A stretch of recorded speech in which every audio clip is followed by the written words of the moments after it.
Meu nome é Leonardo e esse é o canal Me Obrigaram a Fazer Review. Reviews de filmes malditos, reviews de filmes desgraçados e de vez em nunca filme bom também. Me obrigaram a fazer review. Dessa vez quem pediu foi o Gustavo Murad. Ele pediu um documentário curtinho, 40 minutos, do trabalho do Ray Harryhausen. E, eu particularmente eu adoro stop motion, né? Eu gosto de animação, eu gosto de stop motion, sempre gostei e, assim, vou continuar gostando.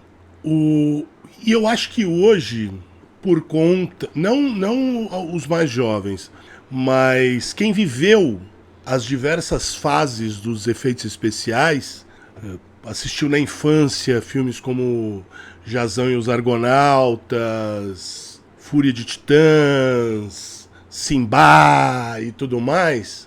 Quem cresceu assistindo isso, assistindo Rupert, a Rena do Nariz Vermelho e outras coisas, e aí depois viu os animatrônicos, depois viu o CGI. Então quem participou de todo esse processo e viu o máximo que o CGI podia fazer, que aconteceu uns anos atrás, uns 7, 8 anos atrás, e depois o declínio desse estilo, né, de efeito especial, do CGI, sente uma certa nostalgia desse tipo de animação mais pura e artística. Ah, mas você tá falando que quem faz animação no computador não é artista? Tô falando isso, sim. Tô falando. E, inclusive, eu indico todo mundo. O problema é que esse documentário não tem... Ele foi feito pela TV britânica e ele não tem legenda. Nem legenda em inglês. Então você tem que entender a língua para assistir. Vou até colocar o link na descrição do vídeo para quem tiver interesse em assistir esse documentário. Mas por que eu falo que essas pessoas não são artistas? Porque o Ray Harryhausen, ele é um verdadeiro artista nesse sentido. Ele criava os personagens. Isso eu estou falando dessa mistura stop motion com live action, né? Ele criava os personagens, fossem eles dinossauros ou figuras mitológicas e tudo mais. Ele criava o design e tudo mais. Depois isso no lápis. Depois ele construía o modelo, tudo sozinho. Ele construía esse personagem. E aí, quando o filme estivesse sendo feito, ele fazia os storyboards e o diretor tinha que dirigir aquela cena exatamente como ele mandava. Então ele tinha controle total do processo artístico das obras dele. Então você pega Jazão e os Argonautas, ele é o diretor? Não. Mas todas as cenas que tinham personagens míticos, stop motion e tudo mais, ele dirigia aquelas cenas na totalidade. Na totalidade. A câmera vai ficar assim, o ator vai vir dessa forma e assim. E tem que seguir o que eu tô falando e ponto e acabou. Então ele é um verdadeiro artista. Hoje, esse pessoal que faz CGI é o seguinte: 15 pessoas criam designs, 30, 40. Aí depois você tem mais 60 pessoas animando essas coisas. Você pega a Pixar, por exemplo. A Pixar você vai ter um especialista em cabelo de personagem, ou pelo menos tinha. O cara só fazia cabelo. Ele fazia bem o trabalho dele, sim. Mas pra mim é peão de artístico. Ele não é artista. Ele é peão artístico. O artista, na verdade, é um cara como o Ray Harryhausen. Por exemplo, o Phil Tippett. O Phil Tippett, quando fez, por exemplo, o Robocop, né? Quando ele fez o Robocop, todos os layouts, tudo que... foi criado por outra pessoa, ou ele tinha que passar pela aprovação de alguma pessoa. Então ele não tinha liberdade artística, assim como as cenas eram filmadas como Paul Verhoeven queria, não como Phil Tippett achava que seria melhor para o uso do stop motion. Entenderam a diferença?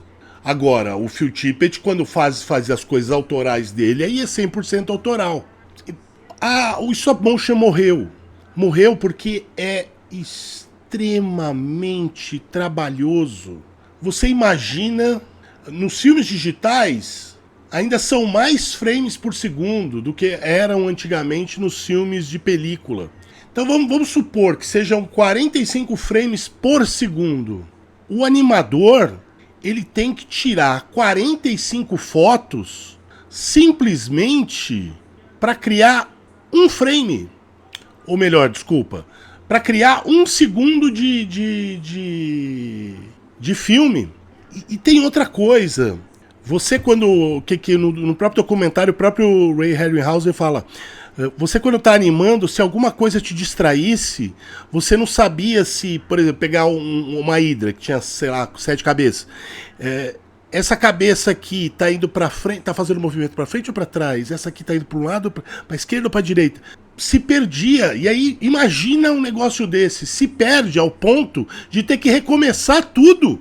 Então é um trabalho que exige e exigia uma concentração absurda,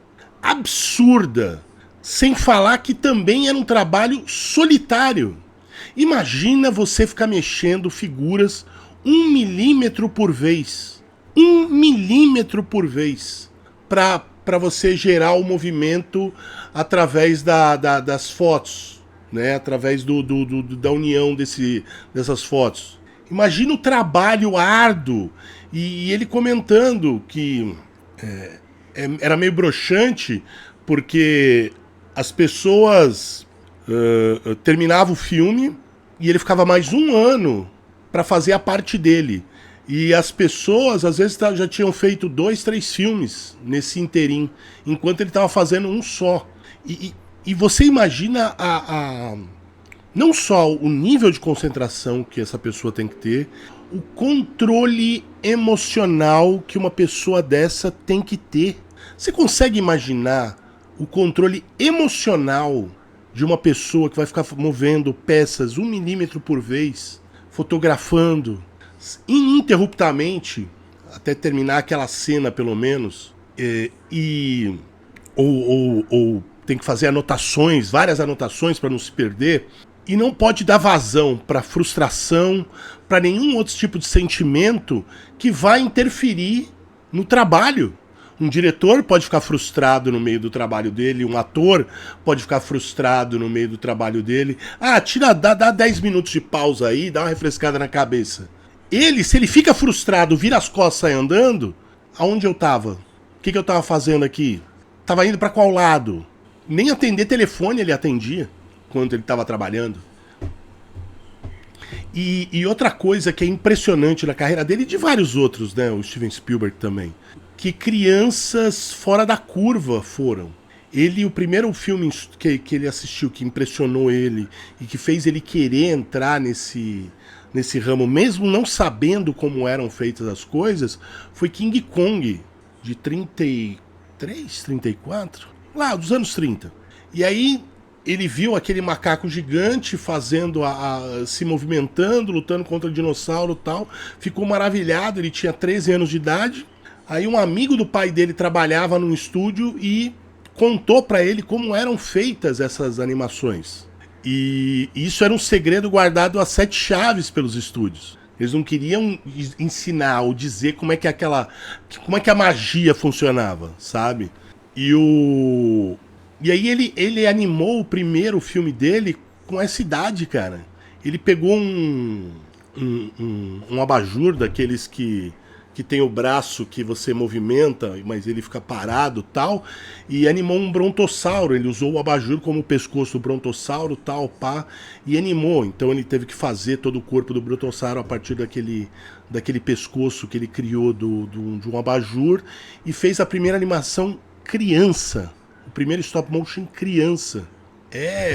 Assim, algumas pessoas são um ponto tão fora da curva, assim, que na infância já demonstram as aptidões absurdas que têm. Claro que também dão sorte de terem pais que, se não apoiam, não atrapalham, né? E isso também, por mais que tem um monte de pai e mãe aí queira acreditar, isso aí é ponto fora da curva. Isso são as exceções que fazem a regra. A maioria é bem comum. Seu filho, a maioria das crianças são bem comuns, por mais que você ache que seja um gênio. Então, é uma arte que está morrendo. Né? O Harryhausen tinha parado de fazer stop motion, ele parou de trabalhar nisso em 1981 com Clash of the Titans lá, putz, eu esqueci o nome em português, cara. Sério? Sério que eu esqueci o nome em português? Fúria de Titãs. Foi o último filme que ele trabalhou.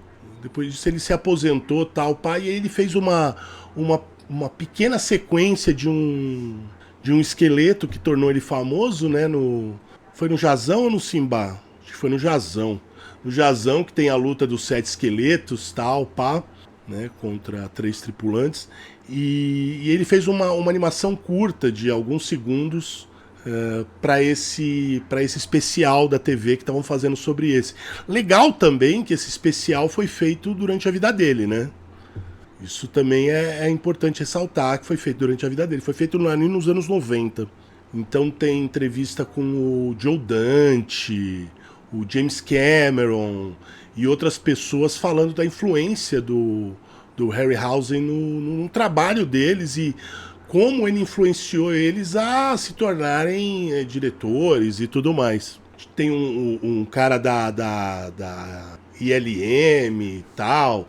Então, assim, o cara era muito foda.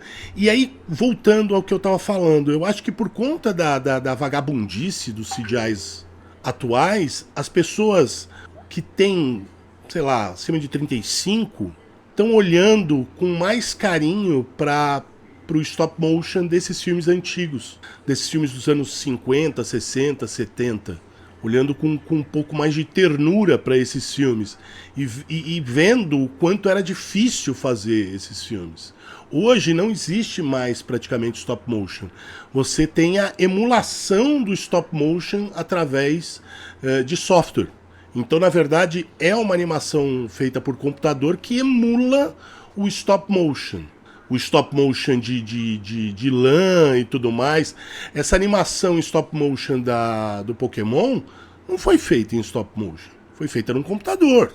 Aquela animação do Jedi Visions, tem uma de massinha lá, e tem uma também que é com lã, também não foram feitas com massinha e lã.